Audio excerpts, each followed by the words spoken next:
હા વિયાવાના પણ અંતરે અમે તે વિયાવો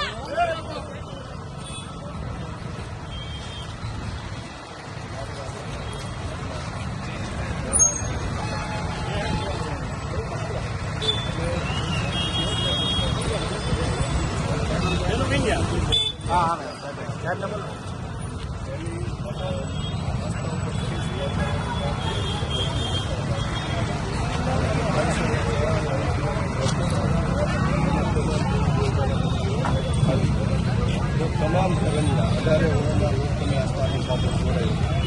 તો આ મંદિરો તોડવા પહેલાં અમારી માંગ એ છે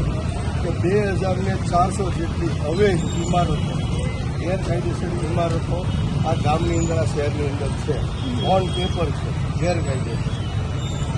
એને 260ની નોટિસો પણ પાઠવી દીધી છતાં એના ઉપર આજ સુધી કાર્યવાહી થઈ નથી તો હિન્દુ ધર્મના આસ્થા સાથે જોડાયેલા લોકોને આસ્થા સાથે જોડાયેલા જે મંદિરો છે એના પાડવાની એને તોડવાની અને પાડવાની એના ઉપર બુલડોઝર ફેરવવાની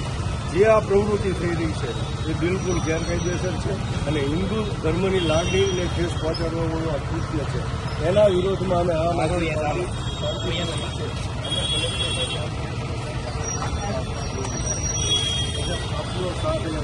અમારે કોઈ પોલીસને કોઈ પબ્લિકને કોઈ જનતાને તકલીફ ન પડે અત્યારે જે રૂટનું ડાયવર્ઝન આપેલું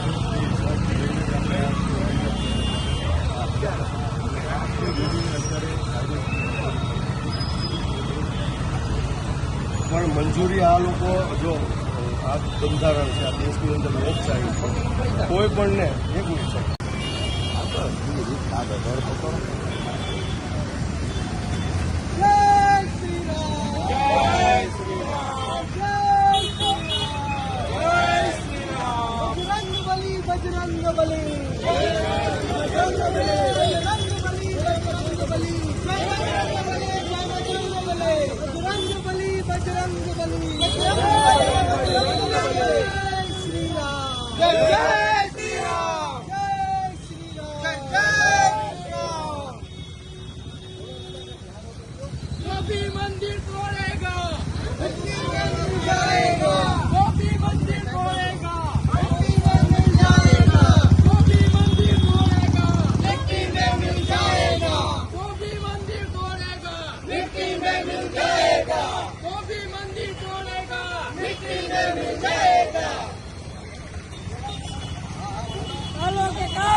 मिल जाएगा, जो भी मंदिर तोड़ेगा मिट्टी में मिल जाएगा।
भाजप डरती है, पुलिस तो आगे करती है, जब भाजप डरती है। जय श्री राम, जय श्री राम, जय श्री राम, जय श्री राम, जय श्री राम। जब भाजप डरती है। भाजप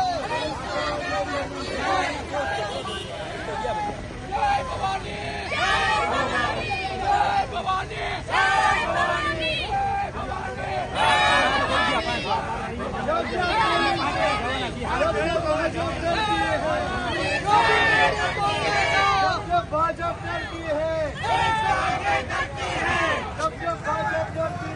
पुलिस तो आगे करती है, जब भाजप डरती है, पुलिस तो आगे करती है, जब भाजप डरती है, पुलिस तो आगे करती है, जब भाजप डरती है, पुलिस तो आगे करती है, जब भाजप डरती है, पुलिस तो आगे करती है, जब भाजप डरती है, पुलिस तो आगे करती है, जब भाजप डरती है, पुलिस तो आगे करती है। जय श्री राम, जय श्री राम, जय श्री राम, जय श्री राम, जय श्री राम, जय श्री राम। जो भी मंदिर तोड़ेगा, जो भी मंदिर तोड़ेगा,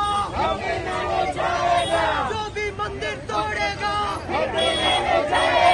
जो भी मंदिर तोड़ेगा, जो भी मंदिर तोड़ेगा, मिट्टी में मिल जाएगा। जय श्री राम, जय श्री राम, जय श्री राम, जय श्री राम, जय भवानी, जय भवानी, जय भवानी, जय भवानी।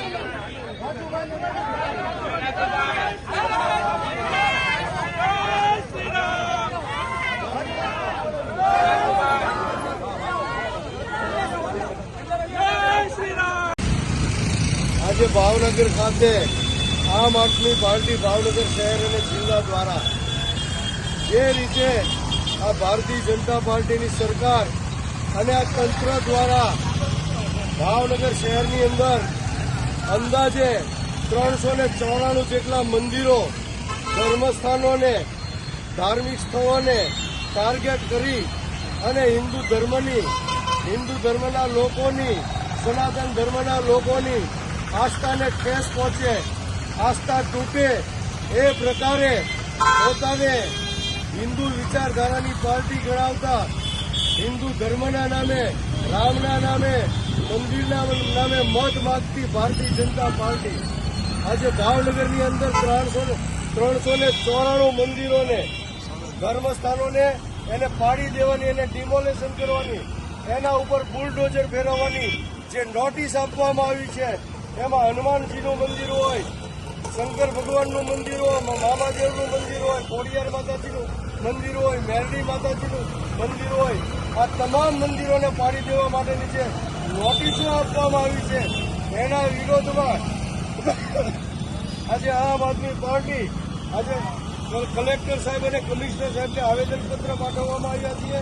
કારણ કે જે રીતે અવૈધ બિલ્ડિંગો, ગેરકાયદેસર બિલ્ડિંગો, મોટી બિલ્ડિંગો સુપ્રીમ કોર્ટે આદેશ આપ્યો છે છતાં આ બિલ્ડિંગો તોડવામાં નથી આવતી, એની ઉપર કાર્યવાહી કરવામાં નથી આવતા. પરંતુ હિન્દુ ધર્મની જે હિન્દુ ધર્મના લોકોની આસ્થા સાથે જે આ મંદિરો જોડાયેલા છે એને પાડવા માટેની આ ભારતીય જનતા પાર્ટીની સરકાર જે પેરવી કરી રહી છે એ બિલકુલ ચલાવી લેવામાં નહીં આવે, બિલકુલ સાચી લેવામાં નહીં આવે. અમે આજે આવેદનપત્ર આપવા જઈએ છીએ કે આ 390 મંદિરોને પાડવામાં ન આવે અને જો એની ઉપર કાર્યવાહી કરવામાં આવશે તો આગામી દિવસોમાં સમગ્ર ગુજરાતની અંદર આમ આદમી પાર્ટી અને ખૂબ મોટા પ્રમાણમાં ઉગ્ર આંદોલન કરવા માટે મજબૂર બનશે. જય શ્રી રામ, જય